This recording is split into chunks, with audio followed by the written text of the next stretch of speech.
Не может быть на этой огромной планете какого-то одного любимого места. Больше таких мест практически не осталось, по-моему, в мире, где русских не бывало. Можно я потрогаю? Да, конечно, да. Я люблю комфорт, я трусиха. Я бы хотела прям очень серьезно обсудить, куда и как и на чем.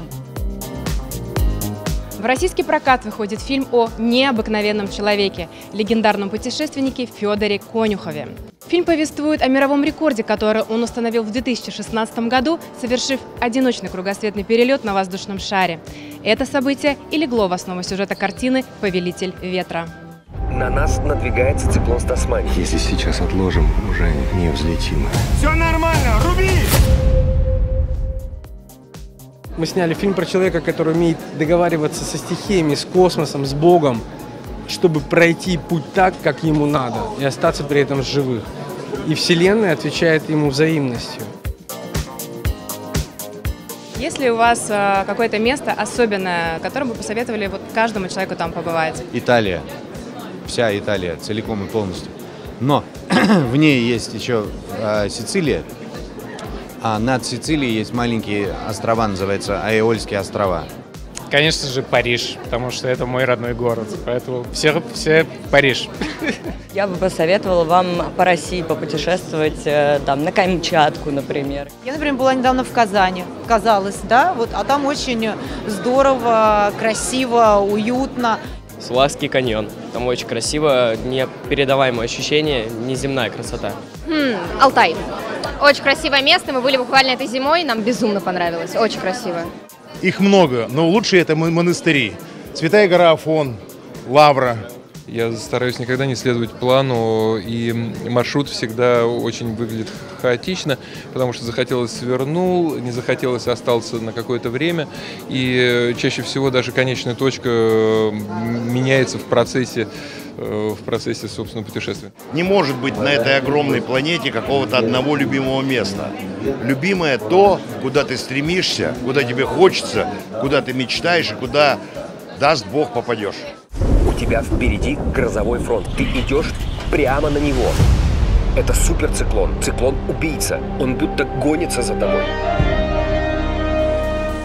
10 тысяч метров над землей, 3 океана, 3 континента, 11 дней без сна, почти без воздуха и связи. Этот фильм о Федоре Конюхове можно было бы назвать фантастикой, если бы это путешествие не случилось на самом деле. Чего ты пристал ко мне? Чего тебе надо? Главную роль в картине исполнил Федор Бондарчук. Его персонаж предстает перед зрителем и супергероем, бросающим вызов бушующей стихии, и человеком, которому не чужды сомнения и переживания внутри семьи. Я думаю, что это одна из главных его ролей. Это вызов, это невероятная роль.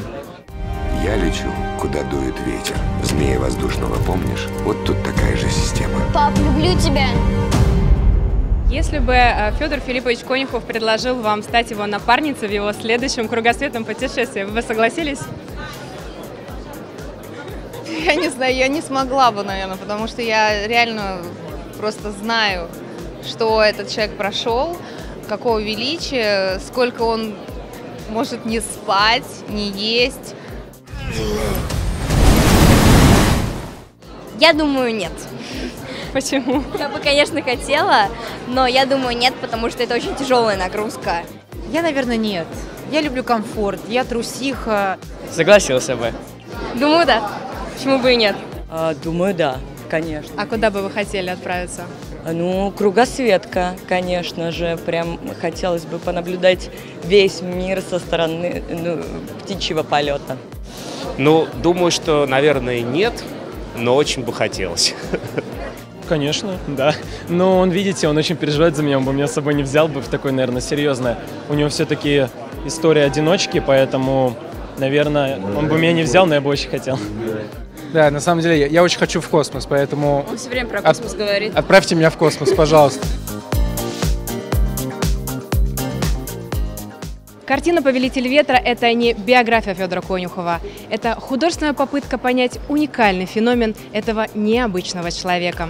И, возможно, после просмотра каждый зритель найдет частичку неугомонного духа путешественника в себе самом.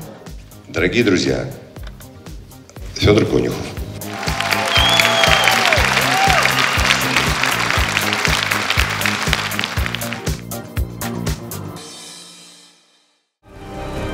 Выше не поднимайся, ты просто упадешь камнем вниз.